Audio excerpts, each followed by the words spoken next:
graça do Senhor possa tocá-lo, possa alcançá-lo. Que prazer estarmos juntos para meditarmos na palavra do Senhor, encontrarmos na sua palavra direção, alento, conforto, exortação para a nossa vida, para o nosso coração. Nós temos falado aqui um pouco sobre a nossa caminhada cristã, em cima da primeira carta de Paulo aos Coríntios, a partir do capítulo 9, do verso 24, versículo 24. Temos caminhado então até o capítulo 10. E temos percebido como Paulo usa essa alegoria dos Jogos Olímpicos, né, que já aconteceu naquela época lá em Atenas, para dizer sobre a importância de nós percebermos que a vida cristã ela tem um alvo e que por isso então nós devemos nos disciplinar a fim de termos a imagem de Cristo formada em nós. Lembrando que essa disciplina nada mais é do que uma resposta que nós damos à graça de Deus que tem efetuado eficazmente em nós. E Paulo vai dizer que isso é importante porque se não fizermos isso, Paulo diz, eu esmurro meu corpo, né, e o reduzo à escravidão para que pregando a outros eu mesmo não venha ser tido por falta. O Paulo vai dizer, olha, eu faço isso para que eu não seja reprovado. E temos compreendido que a vergonha para um atleta, né, agora já no sentido literal, não é tanto quando ele não consegue obter o resultado que o qualifica com uma medalha, que o premia com uma medalha. Mas a vergonha para um atleta é quando ele é desqualificado por militar de maneira ilícita ou por usar, de repente, uma substância que pode melhorar o seu desempenho, então, através do doping, ele se torna desqualificado. Na caminhada cristã, nós também podemos sermos desqualificados, sermos reprovados por Deus. E Paulo vai usar, então, a partir aqui do capítulo 10, verso 1, o exemplo dos israelitas para mostrar para nós de que maneira eu e você podemos receber essa desqualificação. Em primeiro lugar, Paulo vai dizer que a desqualificação que podemos receber, ela tem a ver com o amor ainda às coisas más. E a gente olha para os israelitas e percebe que apesar da libertação que Deus havia concedido a cada um deles, e apesar da provisão que o próprio Deus os dava para a alimentação diária e também para a sua vestuária e o calçado dos pés, ainda assim eles desejavam aquela vida de escravidão, eles ainda desejavam aquela comida que os lembrava o tempo de escravidão. Eles preferiam a comida de escravo e a vida de escravo do que a vida de liberdade e a provisão diária que Deus os concedia. É claro que eles caminhavam por um ambiente que não os favorecia na sua trajetória em direção à terra de Canaã, assim também como nós caminhamos em um mundo que não favorece a nossa caminhada ao lado de Cristo. Nós vivemos num mundo cercado de valores que são contrários aos valores de Deus. Mas preste atenção, não é porque você vive num mundo que é contrário aos valores de Deus que você não seja livre. Nós somos livres. Cristo nos libertou para que de fato sejamos livres, para que a gente viva uma vida de liberdade.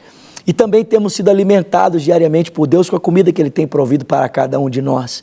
Não ame o passado, não ame as coisas do mundo. E eu digo mais, aproveitando eu digo mais, não ame a vida religiosa do passado. Porque a religião também proporciona para mim e para você um lugar aparentemente de segurança, um lugar aparentemente de conforto, não é verdade? A gente olha para aquela vida religiosa antiga e de repente a gente pode encontrar nela um lugar confortável, um lugar de descanso, um lugar, né, de segurança. Afinal de contas, a religião só depende dos nossos méritos e dos nossos esforços. Mas a Bíblia diz que agora nós devemos confiar nos méritos de Cristo. Não confie em si mesmo, não confie na sua capacidade, confie única e exclusivamente nos méritos do Senhor. Mas também foram desaprovados, porque eles foram idólatras, se reuniram ali no pé do Monte Sinai e construíram um bezerro de ouro ao qual prestaram culto, ao qual prestaram veneração e então foram reprovados por Deus por causa disso. Nós também podemos ser idólatras. Talvez você pense, mas eu não tenho nenhuma imagem na minha casa. Mas o seu trabalho pode se tornar a sua idolatria. O dinheiro pode se tornar a sua idolatria. Sua família, sua casa, sua namorada, o seu time de futebol. Todas as coisas que um homem pode possuir e ele não leva em consideração que isso é fruto da graça de Deus, podem de alguma forma transformar-se num ídolo. João Calvino dizia que o coração do homem é uma fábrica de ídolos. Mas nós também podemos ser reprovados por outras atitudes. Verso 8 do capítulo 10, ele diz, e não pratiquem a imoralidade, como alguns deles fizeram, e em um só dia morreram 23 mil pessoas. E Paulo aqui está se referindo aquele texto em que os israelitas começaram então a possuir as mulheres, né, das tribos à sua volta. O Senhor havia dito claramente que eles não deveriam se misturar com os povos à sua volta para que não fossem levados para os outros ídolos. A gente precisa se lembrar que o núcleo familiar do hebreu naquela época era um lugar de ensino, era um lugar de construção da verdadeira identidade como povo de Deus. E caso esse núcleo fosse comprometido com as alianças com os outros povos, então a identidade do povo de Deus também seria comprometida. Os israelitas então começaram a se deitar com as mulheres dos povos à sua volta e se entregarem à imoralidade sexual. E o texto diz que por causa disso, o Senhor permitiu que serpentes abrasadoras viessem para o meio dos israelitas. Um juízo de Deus foi derramado contra eles. E o texto bíblico diz que por causa desse juízo, da imoralidade que eles se entregaram, o texto diz que naquele dia morreram 23 mil pessoas. 23 mil pessoas. Nós também devemos tomar cuidado para que não sejamos seduzidos pela imoralidade sexual. E a imoralidade pode tocar a vida de um cristão de duas maneiras. Sendo ele um cristão casado, ela pode tocá-lo no adultério. Sendo um cristão solteiro, pode tocá-lo, né, na prostituição, na lascívia, pode tocá-lo nessa vida, uma vida de sexualidade desregrada, fora dos parâmetros de Deus. Mas eu queria fazer uma advertência que talvez um pouco mais pertinente a todos nós, que tem a ver com a pornografia. Talvez você seja casado e você diga para você mesmo, né? Você está me ouvindo, participando aqui comigo, e você pensa assim, pastor, eu não sou idólatra, e eu também não me entrego ao pecado do adultério, eu não tenho sido adúltero. Ou você, mulher, diz, olha, eu não tenho sido uma mulher adúltera, tenho sido fiel ao meu marido. Ou você, jovem, diz, eu não tenho me entregado à lascívia, não tenho me entregado à prostituição. Mas talvez você recorra constantemente à pornografia. Talvez você seja alguém que não se entrega a uma outra pessoa, mas você se entrega à internet, você se entrega ao computador, você se entrega a um filme pornográfico, a uma revista erótica ou aos filmes eróticos. Eu digo para você, cuide do seu coração, cuide dos seus olhos.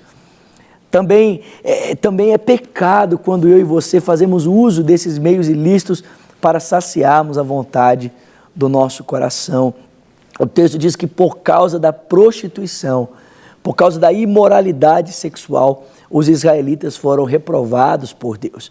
Talvez você seja um cristão solteiro que está vivendo em prostituição.